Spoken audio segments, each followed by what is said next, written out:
subuh masjid Ittihad yang mudah-mudahan senantiasa diberkahi dan dimuliakan oleh Allah Subhanahu wa taala. Marilah kita senantiasa membangun kesyukuran dalam diri kita. Syukur nikmat atas setiap apa yang masih Allah berikan kepada kita hingga hari ini. Baik itu nikmat zahir maupun nikmat batin. Dari semua nikmat tentunya yang paling utama untuk kita syukuri adalah nikmat hidayah iman dan Islam yang menjadikan kita hingga hari ini mendapatkan jaminan atau garansi dari Allah akan adanya keselamatan, kesejahteraan, kebahagiaan di dunia wal akhirah. Mudah-mudahan sebagaimana dalam doa kita, Rabbana atina fid dunya hasanah wa fil akhirati hasanah wa qina adzabannar. Allah memberikan kepada kita semua. Amin ya rabbal alamin. Salawat dan salam semoga tercurah limpah kepada suri tauladan kita, panutan kita, pemimpin kita, baginda Rasulullah Muhammad sallallahu alaihi wasallam, juga kepada keluarganya, para sahabatnya serta umatnya hingga akhir hayat. Jemaah sekalian yang dimuliakan Allah Subhanahu wa taala, kalau kita baca sejarah bagaimana Rasulullah sallallahu alaihi wasallam memulai membangun pilar-pilar dakwah, baik itu yang dilaksanakan atau dilakukan di Makkah maupun yang dilaksanakan atau dilakukan di Madinah. Banyak sekali pelajaran yang Allah SWT berikan kepada kita, baik itu dalam kaitan hablum minallah, hubungan kita dengan Allah SWT, maupun hablum minan nas, hubungan yang baik dengan sesama manusia. Maka Allah SWT telah memberikan kepada Nabi kita Muhammad SAW petunjuk, yang mana petunjuk ini Rasulullah SAW melaksanakan dan diikuti oleh umatnya, dari mulai para sahabat, baik itu kibar sahabat, tabi'in, tabi'in, sampai para ulama yang kemudian hingga hari ini kita sebagai umat Rasulullah Muhammad SAW. Nah, salah satu yang kita pelajari dari bagaimana Rasulullah SAW membangun dakwah di Madinah itu adalah adanya unsur-unsur yang menjadikan kekuatan dakwah Rasulullah SAW itu diakui sebagai sebuah sistem modern di masa itu. Seperti yang kita ketahui misalnya dalam Al-Quran, Allah Subhanahu wa taala sudah menggunakan kata al-balad. Al-balad itu artinya adalah negara, negeri. Dalam Al-Quran surah Al-Balad, surah yang ada di juz 30, surah yang ke 90, Allah Subhanahu wa taala menyebut surat ini dengan surah Al-Balad, yaitu negeri atau negara. Pada ayat yang pertama Allah Subhanahu wa taala berfirman, "A'udzubillahi minasyaitonir rajim. La uqsimu bihadzal balad." Aku bersumpah dengan negeri ini, yaitu negeri Mekah. Wa anta hillun bihadzal balad, dan engkau wahai Muhammad bertempat di negeri ini. Wa walidin wa ma walad, dan demi perkalian bapak dan anak. Yang tiga ayat dari surah Al-Balad yang awal ini menjelaskan kepada kita tentang pokok-pokok atau prinsip-prinsip sebuah negara, sebuah negeri yang kemudian dalam istilah modern disebut dengan 3 ciri. Yang pertama adanya teritorial, wilayah ataupun daerah, yaitu Makkah dan sekitarnya. Kemudian yang kedua adalah adanya kekuasaan yang kita kenal atau kita sebut dengan istilah daulah, kekuasaan. Ini dua hal yang sudah sangat dikenal dalam sistem sebuah negara, dalam sistem sebuah negeri. Baru yang kemudian ketiganya itu adanya pengakuan dari pihak lain. Negeri Mekah yang ditempati oleh Rasulullah Muhammad SAW itu ya sudah diakui bahkan bukan hanya oleh manusia pada waktu itu, tetapi oleh Allah Subhanahu wa Ta'ala. Allah yang mengakui kedaulatan daripada negeri Mekah. Nah, jamaah sekalian yang dimuliakan Allah Subhanahu wa Ta'ala, maka kita ketahui bahwa negeri Mekah itu sudah berdaulat sedari awal, sampai kemudian Allah Subhanahu wa Ta'ala memberikan ujian atau pencobaan kepada Nabi Muhammad SAW. Dalam sejarahnya itu beliau menghadapi banyak sekali ujian, dari mulai tekanan, dari mulai upaya untuk menyakiti Rasulullah SAW, sampai kemudian terjadilah peristiwa yang disebut sebagai al-qata'ah, pemboikotan yang terjadi pada diri Rasulullah SAW dan keluarganya, yang ini kemudian menjadi salah satu pemicu Rasulullah SAW melaksanakan perintah Allah, yaitu hijrah ke Yathrib atau yang dikenal sekarang disebut sebagai Al-Madinah. Nah, jamaah sekalian yang dimuliakan Allah Subhanahu wa Ta'ala, jadi konsep al-balad ini sudah dijelaskan secara prinsipnya oleh Allah SWT dalam Al-Quran ini, bahwa kita sebagai sebuah negeri, sebagai sebuah negara harus memiliki kedaulatan.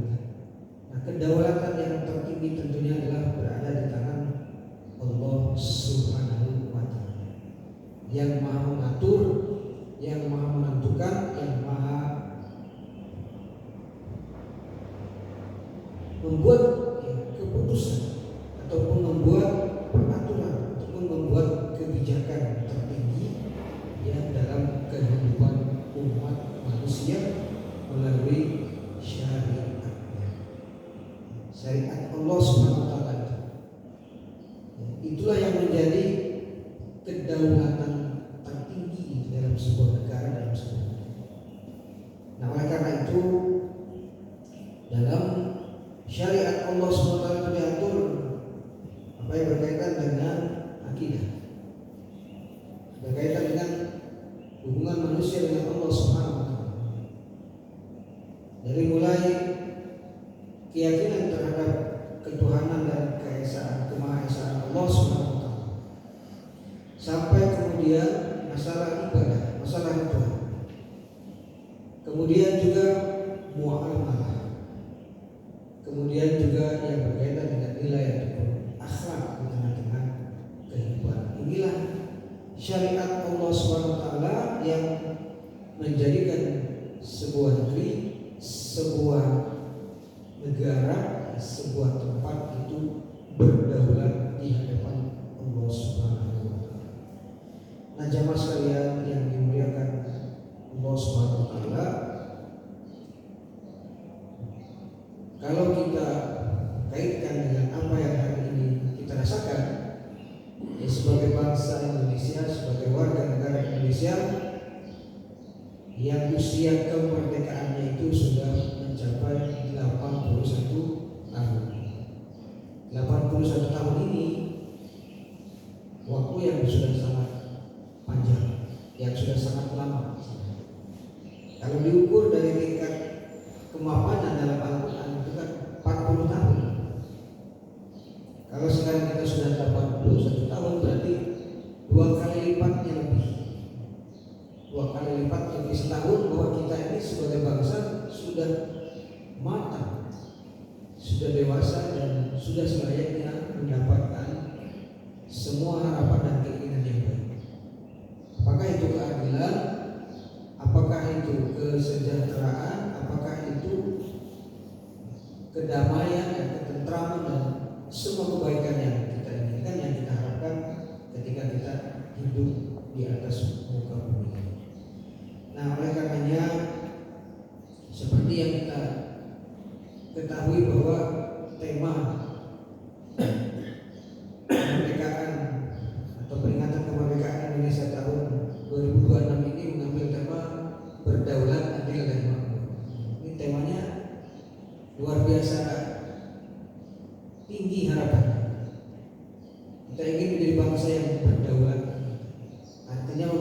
kedewasaan penuh terhadap apa yang kita inginkan. Kemudian juga adil, yang mendapatkan keadilan di tengah-tengah kehidupan, baik adil dari sisi hukum, adil dari sisi ekonomi, adil dari sisi kehidupan sosial di tengah-tengah masyarakat. Kemudian juga makmur. Makmur ini ya, adalah kata istilah dalam Al-Quran yang berkaitan dengan pemakmuran masjid. Surah At-Taubah ayat 118, innama ya'muru masajidallah man amana billahi wal yawmil akhir wa aqama shalah wa anfaqa mimma razaqnahum sirran. Jadi hanya orang-orang yang memakmurkan masjidlah, ya, orang-orang yang benar-benar membuktikan keimanannya kepada Allah, kepada hari akhir, mendirikan sholat, berinfak ataupun berzakat, dan tidak pernah sedikit pun memiliki rasa takut kalau dia syak illallah, kecuali kepada Allah Subhanahu wa Ta'ala. Nah, ini jadi berdaulat, adil dan makmur ini istilah yang sangat luar biasa artinya.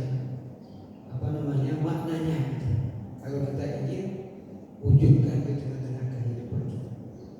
Nah, oleh karenanya sebagai sebuah bangsa merdeka, ya seperti yang pernah disampaikan oleh Rasulullah SAW ketika beliau melakukan Fathu Makkah, kota Makkah itu memberikan pilihan-pilihan kepada penduduk Makkah, khususnya kafir Quraisy pada waktu itu yang ada di kota Makkah. Rasulullah SAW memberikan 3 opsi. Yang pertama, opsi pertama tentunya adalah mengikuti ataupun tunduk ataupun patuh terhadap apa yang diputuskan oleh Rasulullah Muhammad SAW. Ikut bersama Rasulullah SAW menjadi Muslim, menjadi orang yang beragama Islam. Maka beliau mengatakan pada waktu itu, man dakhala dar Abi Sufyan, barang siapa yang masuk ke rumah dar ataupun ke rumahnya Abu Sufyan, maka dia akan selamat dan akan bersama Rasulullah Muhammad SAW. Nah, masuklah beberapa orang ataupun banyak orang pada waktu itu yang ingin selamat, ya, tetapi tidak menunjukkan secara langsung, ya, secara terbuka ketundukannya ataupun kepasrahannya terhadap Rasulullah Muhammad SAW. Masuklah mereka ke rumahnya Abu Sufyan, karena Abu Sufyan itu termasuk tokoh kafir Quraisy yang segan pada waktu itu. Kemudian yang kedua, kata Rasulullah, man dakhala Ka'bah, barang siapa yang masuk ke dalam Ka'bah itu juga akan selamat bersama, jadi bagian dari umat Rasulullah Muhammad SAW. Nah, yang ketiga, yang tidak mau mengambil 2 opsi yang pertama dan kedua tadi, kata Rasulullah SAW, idhabu wa antum tulaqun, silakan pergi keluar dari kota Mekah, kalian bebas menentukan pilihan. Ini Rasulullah SAW sangat bijak sekali. Sehingga model ataupun contoh penaklukan ataupun al-fathu, ya, dalam Islam itulah yang dicontohkan oleh Rasulullah Muhammad SAW. Yang tidak ada pertumpahan darah, tidak ada yang dizolimi, tidak ada yang disakiti. Semua memilih sesuai dengan pilihan dan keyakinannya masing-masing. Banyak yang keluar dari Mekah tidak mau mengikuti Rasulullah SAW. Mungkin mereka pergi ke tempat-tempat yang lain, apakah ke Syam atau ke yang lain, yang untuk mengambil pilihan keyakinan, yang tidak mau menjadi Muslim mengikuti Rasulullah Muhammad SAW. Nah, ini bagaimana Rasulullah SAW menggunakan kata istilah tulaqo. Tulaqo itu bebas. Jadi orang yang diberikan kebebasan oleh Rasulullah SAW itu adalah mereka yang memiliki, ya, kemerdekaan untuk menentukan kehidupan sendiri. Nah, maka kata-kata tulaqo ini, ya, seperti kalau kita menggunakan ada istilah tolak, ya, atau tolak,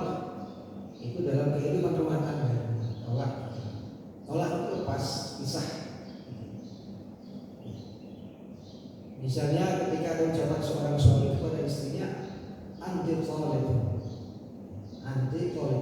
bahasa Arabnya, kamu dicerai atau kamu diceraikan, anti tolib. Tidak ada tolib ya, tidak ada tolib walaupun perempuan, tapi tolib. Ya, karena itu sebuah isim jenis yang menentukan hanya untuk perempuan. Jadi lepas terpisah, nah maka mereka sudah tidak lagi memiliki kedaulatan ya, ketika mereka sudah memilih untuk keluar pergi dari Mekah. Nah Rasulullah Muhammad SAW memiliki kedaulatan Mekah. Nah ini satu kata atau istilah yang digunakan untuk memberikan kebebasan pada penduduk Quraisy pada waktu itu yang tidak mau mengikuti Rasulullah Muhammad SAW. Kemudian ada juga pernyataan salah seorang sahabat Rasulullah SAW, yaitu Umar bin Khattab radhiyallahu anhu, ketika beliau memprotes terjadinya perbudakan. Jadi menurut Umar bin Khattab radhiyallahu anhu, perbudakan tidak sejalan dengan prinsip-prinsip ajaran Islam yang diajarkan oleh Rasulullah Muhammad SAW. Maka beliau mengusulkan untuk dihapuskan perbudakan, itu sistem perbudakan. Nah, salah satu ungkapan atau pernyataan beliau dikenal, famasta'badtumun nasa walaqad waladathum ummahatuhum ahra. Artinya, mengapa kalian memperbudak manusia padahal mereka dilahirkan oleh ibu-ibu mereka itu dalam keadaan merdeka. Nah ini istighbar, memperbudak manusia ya untuk dijadikan hamba sahaya, untuk dijadikan orang yang di bawah kekuasaannya, di bawah pengaruhnya, ataupun di bawah kendalinya. Nah kata Umar bin Khattab, padahal mereka setiap manusia itu adalah sudah dilahirkan oleh ibu-ibu mereka itu dalam keadaan merdeka. Maka istilah dalam fikih itu ada abadun, ya abad itu hamba sahaya, ada hurun. Hur itu adalah orang yang merdeka. Wa anta hurun, dan kamu adalah orang yang, dan anda adalah orang yang merdeka. Dan jamaah sekalian yang dimuliakan Allah SWT, maka setelah Rasulullah SAW diutus oleh Allah SWT menjadi Rasul, salah satu yang beliau ambil kebijakan dan keputusannya adalah menghapuskan perbudakan. Maka kita kenal dalam surah Al-Balad nanti di ayat-ayat itu ada istilah fakku raqabah atau it'amun fi yawmin dhi masghubah yatiman dha aqrab atau miskinan dha aqrab. Nah, fakku raqabah itu adalah memerdekakan hamba sahaya. Memerdekakan hamba sahaya. Jadi melepas status perbudakan ke hamba sahayaannya menjadi manusia yang merdeka. Contoh yang pernah terjadi dalam sejarah kehidupan para sahabat itu adalah yang paling terkenal Bilal ibn Rabah. Bilal ibn Rabah adalah seorang hamba sahaya yang kemudian disiksa oleh tuannya pada waktu itu, ya Umayyah, kemudian dimerdekakan, diselamatkan oleh Abu Bakar As-Siddiq radhiyallahu anhu setelah disiksa ya oleh tuannya. Namun Bilal ibn Rabah tidak mau mengikuti keinginan tuannya untuk kembali lagi menjadi orang kafir, ya, karena beliau sudah berislam, ya, bersyahadat di hadapan Rasulullah SAW, sehingga kalimat yang keluar dari lisan beliau itu ketika disiksa adalah ahad. Ini sejarahnya sudah sangat dekat. Kemudian diselamatkan oleh Abu Bakar As-Siddiq dengan cara dibeli, ya. Kemudian setelah itu dibebaskan, dimerdekakan. Ini disebut dengan fakku, atau bahasa Arabnya yang lain adalah tahriru raqabah, yang membebaskan ataupun memerdekakan hamba sahaya. Nah selain Bilal bin Rabah juga ada sahabat yang lain, yaitu Salman Al-Farisi. Salman Al-Farisi ini juga, ya, karena beliau adalah orang Persia, orang Faris. Sebelum dikenal sebagai seorang sahabat Rasulullah SAW yang punya inisiator dalam strategi perang Khandaq, beliau ini adalah seorang penganut agama Majusi. karena di Persia, ya, Iran dan sekitarnya itu adalah penganut agama Majusi, penyembah api. Bahkan Salman Al-Farisi ini adalah seorang penganut Majusi yang sangat fanatik. Ya. Dalam kitab sejarah disebutkan kalau ada kayak semacam ritual untuk penyembahan terhadap api, itu yang mencari kayu bakarnya, yang menyalakan apinya sampai menjaga apinya itu agar tetap menyala dari kecil sampai besar, itu Salman Al-Farisi. Tapi lama kelamaan mungkin terjadi semacam kekeringan batin dalam dirinya, ya, karena berinteraksi dengan api kan panas, ya, setiap kali melakukan ritual itu dia merasa panas, bukan hanya panas secara fisik, tapi juga batinnya merasa kering dan kepanasan. Akhirnya dalam sejarah disebutkan Salman Al-Farisi ini keluar dari tempatnya itu yang ada di daerah Iran itu, Persia, sampailah ke Syam. Syam itu antara Mesir, Jordan, Palestina dan sebagainya. Nah di sana banyak orang yang beragama Kristen pada waktu itu, Nasrani. Dan dikisahkan Salman Al-Farisi ini lewat di satu tempat, kemudian mendengar suara-suara orang yang sedang berdoa, atau bahasa sekarang kita ada melakukan kayak semacam kebaktian gitu, doa-doa. Suaranya merdu, terdengar sahdu gitu. Nah dia merasa ada sesuatu yang berbeda, tenang gitu kayaknya enak. Dicarilah suara itu, kemudian sampai masuk tempat, ternyata adalah kanisa, gereja. Dia masuk, kemudian ikut di situ, ikut mendengarkan. Nah, singkat cerita, Salman Al-Farisi menyatakan bahwa dia keluar dari agama Majusinya, dia menjadi penganut Nasrani. Nah, singkat cerita, ketika Salman Al-Farisi diketahui pindah agama, kemudian ditangkap atau ditangkap oleh keluarganya, karena bapaknya juga tokoh. Disebutkan bahwa sampai dia tidak boleh lagi keluar dari rumah dan tempatnya, dibelenggu, dirantai dengan rantai besi agar tidak boleh keluar.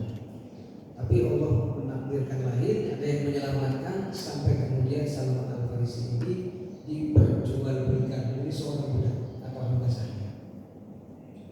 Nah, sampai kemudian Salman Al-Farisi ini bertemu dengan, ya, Rasulullah Muhammad Sallallahu Alaihi Wasallam. Baru melihat dan menatap wajahnya, menatap wajah Rasulullah SAW, Salman Al-Farisi sudah menyatakan bahwa ini yang sesungguhnya benar yang saya cari selama ini. Akhirnya dikisahkan Salman Al-Farisi itu dibebaskan. Ada yang membeli dari para sahabat, dibayar, dibebaskan dari status budaknya, kemudian masuk menjadi Muslim, beragama Islam, menjadi pengikut sahabat Rasulullah Muhammad Sallallahu Alaihi Wasallam. Jadi perjalanannya panjang. Yang kita tahu, yang kita kenal, Salman Al-Farisi ini adalah seorang tokoh sahabat yang memperkenalkan strategi perang parit saja, perang Khandaq. Padahal kehidupan agamanya, spiritualnya itu panjang sekali dalam hal mencari kebenaran.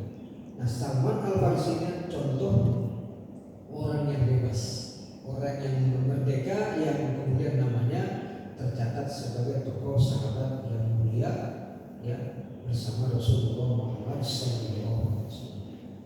Nah, jamaah sekalian yang dimuliakan Allah Subhanahu Wa Taala, jadi kemerdekaan itu sesungguhnya adalah ketika kita merasa bahwa hanyalah Allah Subhanahu Wa Taala yang memberikan jaminan atas kehidupan kita, bahwa hanyalah Allah Subhanahu Wa Taala yang akan memberikan kebaikan kita di masa kini, di masa datang, di masa depan. Itulah sesungguhnya orang yang merdeka, ya.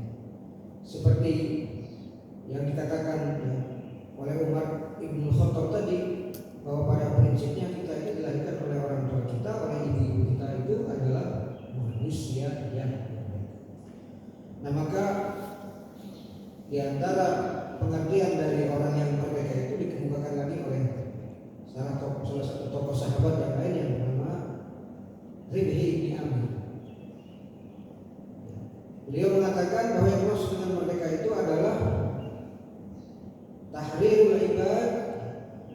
ibadatil ibad ila ibadati rabbil ibad, yaitu memerdekakan manusia dari penghambaan terhadap manusia menuju penghambaan terhadap Tuhannya manusia. Maka istilahnya clear dalam hal ini bahwa orang yang merdeka dalam pandangan Islam itu adalah orang yang memiliki keimanan tauhid yang kuat di hadapan Allah Subhanahu wa taala. Dengan ucapan kita qul huwallahu ahad, dialah Allah yang Maha Esa. Allahu Samad, Allah lah yang bergantung kepadanya segala sesuatu. Lam yalid wa lam yulad, tidak beranak dan tidak diperanakkan. Artinya bukan orang tua yang punya anak atau bukan pula anak yang punya orang. Lam yalid wa lam yulad wa lam yakul lahu kufuwan ahad, dan tidak ada satupun yang menyerupai daripada Allah Subhanahu wa taala satu apapun. Nah, inilah prinsip tauhid kita, akidah kita, ya, yang menjadikan bahwa kita ini adalah orang yang merdeka, ya, dalam kehidupan kita di dunia ini. Kemudian juga tentunya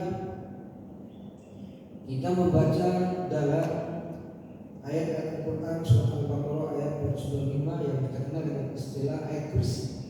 Itu juga ayat kemerdekaan saja. Allahu la ilaha illa huwal hayyul qayyum la ta'khudhuhu sinatun wa la nawm lahu ma fis samawati wa ma fil ardh man dzal ladzi yashfa'u indahu illa bi idnihi ya'lamu ma baina aydihim wa ma khalfahum wa la yuhituna bi syai'in min ilmihi illa bima syaa wasi'a kursiyyuhu samawati wal ardh wa la ya'uduhu hifdhuhuma wa huwal 'aliyyul 'azim. Ayat ini menurut hemat saya adalah ayat yang menjadikan seorang manusia itu merdeka dalam kehidupannya, karena keyakinannya hanyalah Allah Subhanahu wa taala yang mencukupi segala kebutuhannya dalam kehidupannya. Kalau kita baca lebih teliti ayat ini ada kurang lebih 11 item tentang bagaimana keyakinan kita terhadap kedaulatan Allah atas diri kita sebagai manusia, sebagai hamba dalam kehidupan. Makanya ayat kursi ini adalah disebut ayat yang memiliki fadilah yang luar biasa. Dibaca pagi hari, dibaca di petang hari, dibaca di malam hari, dibaca sekali atau 3 kali, dibaca 11 kali, dibaca sekian ratus kali, itu semuanya ada fadilah, ada keutamaannya. Ya, apabila kita meyakininya dengan seyakin-yakinnya akan kemuliaan ayat. Nah, jamaah sekalian yang dimuliakan Allah SWT, begitu pula juga Allah menginginkan kita ini menjadi manusia merdeka melalui ilmu. Selain tauhid, kita merdeka melalui wasilah ataupun sarana ilmu. Seperti yang kita baca dalam Al-Quran surah Muhammad, potongan ayat yang pendek tapi ini maknanya sangat dalam, yaitu fa'lam annahu la ilaha illallah. Fa'lam, maka ilmuilah. Ini terjemahnya bukan hanya maka ketahuilah, tapi ilmuilah. Karena ilmu ini lebih dalam, lebih luas dari hanya sekedar tahu. Apa yang harus kita ilmui? La ilaha illallah. Fa'lam annahu la ilaha, bahwa saya ilah yang berhak kita sembah, Tuhan yang berhak kita sembah dan yang kita ibadahi adalah Allah Subhanahu wa taala. La ilaha illallah. Kita sebut sebagai syahadat tauhid, syahadat kesaksian kita terhadap keesaan Allah Subhanahu wa taala. Jadi mengilmui Allah itulah bagian juga dari memerdekakan diri kita dalam kehidupan. Nah, untuk sampai kepada dasar ilmu, kita harus tahu tadi. Jadi ilmu ini diawali dengan mengetahui. Apa yang membedakan antara ilmu dan pengetahuan? Kalau pengetahuan disebut ilmu, kalau ilmu itu lebih dalam. Bahkan para ahli istilahnya sudah membuat kayak semacam ciri-ciri. Kalau ilmu itu misalnya sudah ada klasifikasinya, ada tujuannya, ada cara mendapatkannya. Dalam istilah filsafat ilmu itu ada epistemologi, bagaimana cara ilmu itu didapat, ada aksiologi. Kalau sudah didapat ilmu itu apa? Kemudian mau diapakan? menjadikan apa ilmu itu. Kemudian ada juga ontologi, itu ilmu yang ini berdasarkan dari objek yang dipelajari. Ini kalau ada tiga ini baru disebut ilmu. Kalau hanya sekedar tahu saja, misalnya kita tahu bahwa di Jakarta itu ada tubuh atau apa istilahnya menara yang tinggi yang ada atasnya emasnya, yang konon emasnya ini ya kalah katanya dengan emas yang ditemukan di Sentul. Kalah gitu ya, emas yang ada di puncak Monas itu kalah dengan emas yang ditemukan di daerah Sentul. Nah itu berarti kita hanya sekedar tahu, tapi kalau ilmu detail apa yang ada di dalam unsur-unsur yang di dalam tubuh Monas itu atau monumen nasional itu kita mempunyai ilmunya. Jadi mengilmui Allah Subhanahu Wa Taala itu menjadi bagian dari pendekatan diri kita di hadapan Allah Subhanahu. Untuk mengilmui Allah ini awalnya adalah dengan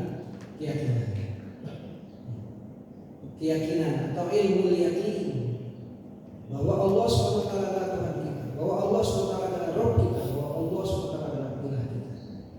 Ilmu yakin. Apakah cukup sampai pada ilmu yakin? Ternyata tidak. Untuk sampai kepada ilmu yakin ya kita harus pelajari dulu bagaimana dasar-dasarnya. Mengenali Allah SWT melalui namanya ya, yang kita kenal dengan istilah Al-Asmaul Husna. Nah Bapak-Bapak sekalian, ini mumpung kita masih sehat, mumpung kita masih diberikan waktu oleh Allah SWT, mari kita baca dan usaha untuk menghafalkan semua. Enggak banyak-banyak, hanya 99 nama. Tapi kadang-kadang kita sendiri belum sempat, belum hafal dari bukti bahula akan hafal-hafal oleh sebagainya. Padahal kata Rasulullah SAW, sesungguhnya Allah SWT memiliki 99 nama. Innalillahi tis'an wa tis'ina isma. Ini kata Rasulullah SAW dalam hadis sahih yang diriwayatkan oleh Bukhari Muslim, bahwa Allah SWT itu memiliki 99 nama. Nah yang di ujungnya ini, faman hafidhaha dakhala jannah. Siapapun orang yang bisa menghafalkannya nanti dia akan masuk surga. Saking baiknya Rasulullah, saking baiknya Allah menghafalkan semua saja bisa menjadikan kita masuk ke dalam surga. Tapi jangan yang disalahpahami. Mentang-mentang sudah hafal semua juga udah nggak sholat lagi, udah nggak kelihatan lagi, masih latihan. Kenapa kan sudah dapat jaminan surga sudah. Maksudnya menghafal di sini bukan hafal hanya sekedar menyebutkan namanya, tapi juga mengenal.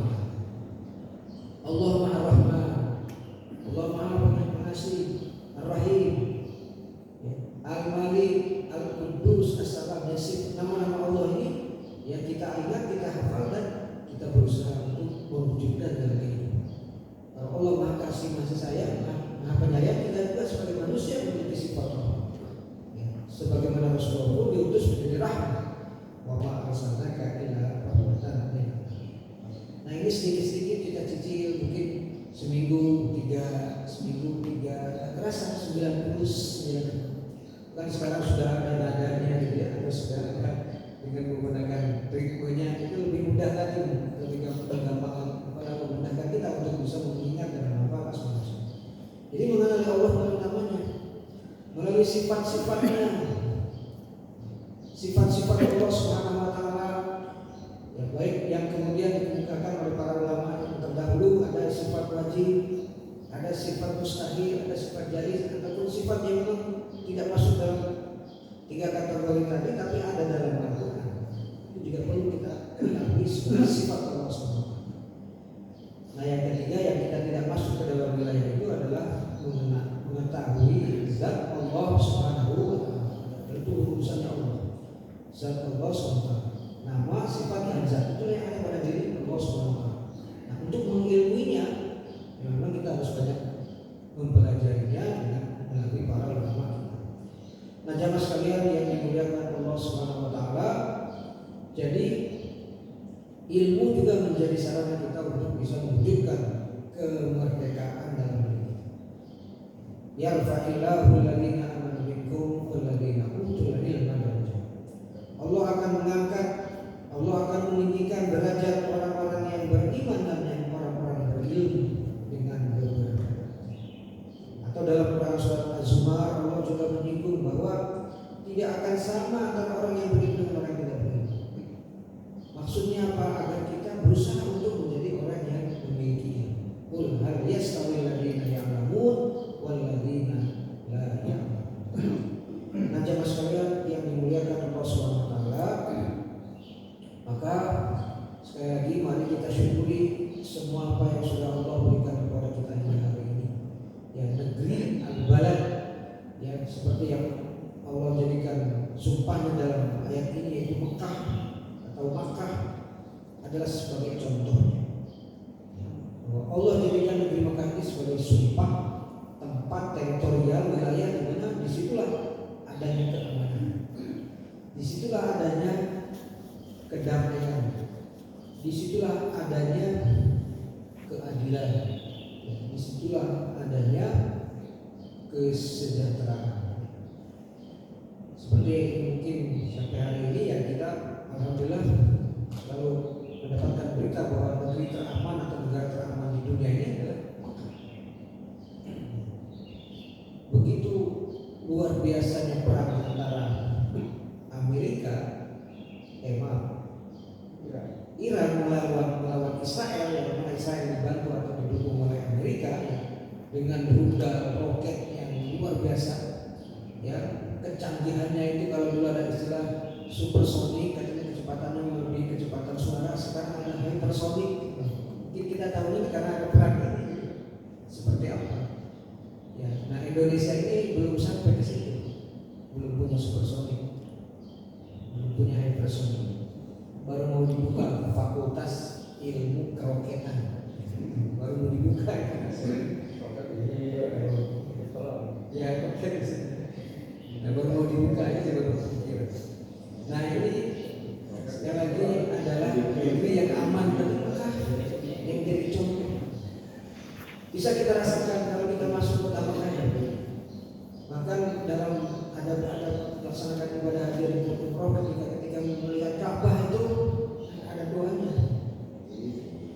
Pasti setiap manusia siapapun itu, apakah yang sudah pernah berhaji atau belum berhaji, sudah pernah umroh atau belum pernah umroh, ketika melihat kembali ke Mekah, kemudian melihat Ka'bah, pasti matanya bersujud atau berurai air matanya karena merasakan kenikmatan keagungan daripada Allah Subhanahu wa taala melalui ciptaannya.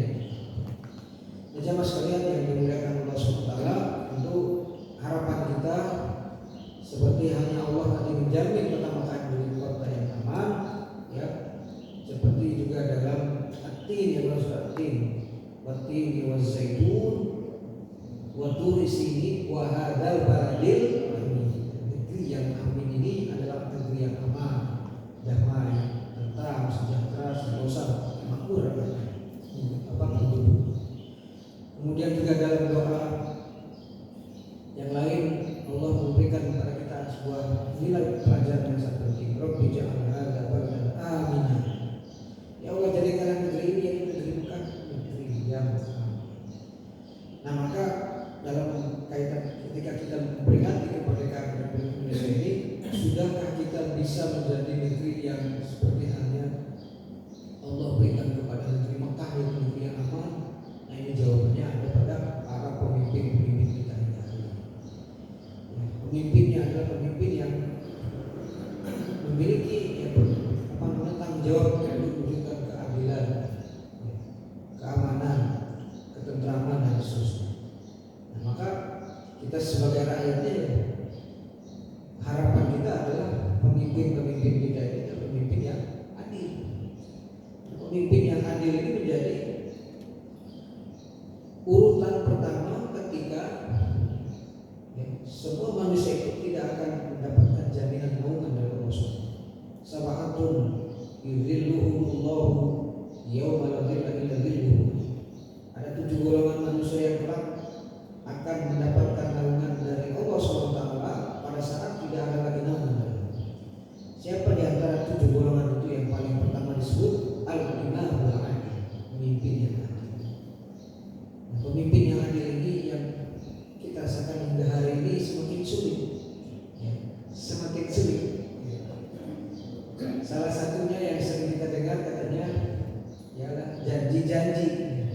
janji-janji. Dulu kalau misalnya dipilih, ya nanti akan menjanjikan adanya lapangan pekerjaan.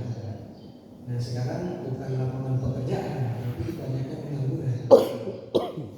Nah, ada lapangan pekerjaan kemarin yang disebut oleh Presiden, katanya apa namanya, mengupas kulit bawang. Mengupas kulit bawang, sehari dapat sekian rupiah, sebulan dapat sekian rupiah, setahun dapat sekian. Ya, 700.000. Nah ini artinya apa yang saat ini sedang terjadi, yang kita hadapi, kita tidak boleh tinggal diam. Kita harus punya perhatian dan kita punya tanggung jawab. Seperti halnya Umar bin Khattab ketika didaulat menjadi seorang khalifah, beliau memberikan satu pernyataan terus terangannya. Harusnya ini yang diingat oleh para pemimpin kita, ya, bahwa aku sudah dipilih oleh kalian, maksudnya oleh para sahabat Rasulullah SAW ini, untuk Abu Bakar As-Siddiq memimpin melanjutkan estafet kepemimpinan Islam setelah Abu Bakar As-Siddiq radhiyallahu anhu. Beliau mengatakan laqad belitum amrakum. Kalau bahasa kitanya, Anda semuanya sudah diberikan kekuasaan ataupun kedaulatan ataupun kewenangan kepada untuk menjadi pemimpin. Walastu bi khairikum. Nah, ini pernyataan ini enggak pernah muncul ya dari para pemimpin. Walastu bi khairikum. Kamu ini adalah bukan yang terbaik untuk Muslim. Karena bisa jadi masih banyak orang-orang yang lain yang lebih pantas, yang lebih bisa memimpin, yang lebih mempunyai kapabilitas, yang memiliki kemampuan dan juga kesanggupan untuk memimpin, masih banyak. Tapi kata Umar bin Khattab, walastu bi khairikum. Aku adalah bukan yang terbaik. Kemudian kalimat yang ketiganya, fa'in ahsantu faqawwimuni. Kalau memang aku ini memimpin dengan benar, dengan baik, manfaat masalah aku untuk kita semuanya, maka bantulah aku. Faqawwimuni, fa'inuni, bantulah aku. Mari kita sama-sama, kalau bahasa kita sama. Keempatnya, wa in zubtu faqawwimuni. Kalau aku melenceng, kalau aku menyimpang, kalau aku keliru, kalau aku berbuat salah, maka lurus. Siap dikritik, siap diluruskan, siap koreksi, siap informasi. Ini pemimpin Islam yang benar-benar menjadi contoh tauladan bagi semua pemimpin yang ada di atas muka bumi ini. Namun nilai-nilai seperti ini sekarang ini sudah mulai muncul. Kalau sudah menjadi seorang pemimpin, maka dia presiden, maka dia gubernur, maka dia bupati, kadang-kadang sudah tidak mau lagi dikritik, tidak anti kritik. Kalau dikritik malah marah, malah protes, bahkan menggunakan kekuasaan. Disuruh pindah ke Afrika sana, ke Yaman. Nah, ini kan repot kalau sudah seperti itu. Nah, jamaah sekalian yang dimuliakan Allah SWT, yang intinya mari kita berdoa ya kepada Allah SWT sebagaimana juga ya doa yang diajarkan oleh Allah dalam Al-Quran, agar Allah menjadikan bumi ini ya, karena bumi ini Allah wariskan kepada hamba-hambanya yang soleh. Nah, ini yang kita harus yakini, kan ajaran Al-Quran. Walaupun kata Nabi Zabur di ba'di dzikri annal ardu yarithuha ibadiyas shalihun. Sungguh kami telah tetapkan di dalam kitab Zabur, setelah dia dijelaskan, setelah dia disebutkan di ba'di dzikri, bahwa bumi ini annal ardu yarithuha ibadiyas shalihun, diwariskan oleh Allah SWT untuk hamba-hambanya yang soleh, hamba-hambanya yang beriman, hamba-hambanya yang taat kepada perintah Allah dan Rasul. Jadi kita tidak boleh mundur, tidak boleh menyerah. Walaupun hari ini misalnya dikuasai ekonomi, dikuasai oleh mereka, kemudian juga mungkin politik juga yang mengatur, yang mengendalikan adalah di belakangnya mereka. Tetapi kita tidak boleh pesimis, kita tidak boleh mundur, karena kita punya hak atas pengelolaan bumi, kita punya hak atas semua apa yang sudah Allah berikan kepada kita di atas muka bumi. Maka ya, kita istiqomah, ya, tetap istiqomah dalam setiap situasi dan keadaan apapun, yang kita tetap ibadahnya semakin kuat. Kalau kata orang, kalau kita tidak bisa bersaing dalam hal jabatan, ya setidaknya kita bisa bersaing dalam hal kebaikan kita. Kalau kita tidak bisa bersaing dalam hal harta ataupun materi, setidaknya kita bisa mengamalkan yang kita sedikit berinfak atau bersedekah sudah mampu. Kalau kita tidak bisa dalam hal yang berkaitan dengan dunia yang sangat, setidaknya kita punya cadangan kebaikan yang nanti kita menjadi saksi di hadapan Allah, yaitu ibadah kita. Jangan sampai kita kalah dunia, akhirat enggak ada cadangannya. Kalau kata Rasulullah SAW, dunia sejujurnya mukmin, wajah terjadi. Dunia itu memang penjara bagi orang yang beriman, ya, dan surganya bagi orang kafir. Nah, maksudnya apa? Maksudnya kita dibatasi oleh aturan-aturan itu. Sedangkan orang non-muslim atau orang kafir itu kan mereka bebas, sudah tidak berada dari dalam surga. Tapi nanti di akhirnya, nah mereka akan mengatakan kebalikannya. Maka kita harapannya ini bukan hanya di dunia, tapi yang lebih utama dan lebih panjang adalah di alam akhirat. Nah jangan sampai kita kalah bersaing di dunia, kalah juga bersaing di akhirat.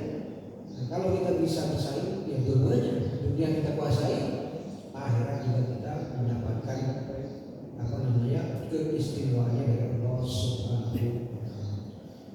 Allah Subhanahu wa Ta'ala seperti yang diajarkan dia, bahwa kita meminta kepada Allah agar Allah menjadikanlah dunia ini ya, tempat terbaik kita. Amin. Tempat terbaik kita untuk beribadah, tempat terbaik kita untuk beramal soleh, tempat terbaik kita untuk melakukan ya amar ma'ruf nahi munkar. Karena masih banyak urusan-urusan kita, urusan yang berkaitan dengan diri kita sendiri di hadapan Allah, keluarga, masyarakat, bahkan umat, termasuk juga ya saudara-saudara kita yang hari ini belum mendapatkan haknya dalam hal kemerdekaan, yaitu saudara kita yang ada di Palestina. Padahal kita orang Indonesia ini sudah memikirkan jauh. Kalau kita merdeka 1945, 10 tahun kemudian, yang kurang lebih 1955 itu sudah mengadakan apa yang disebut dengan konferensi Asia Afrika, yang salah satu agendanya adalah mendorong negara-negara yang ada di Asia dan Afrika yang belum mendapatkan kemerdekaan untuk mereka. Nah hari ini masih ada saudara kita yang belum merdeka, yaitu Palestina.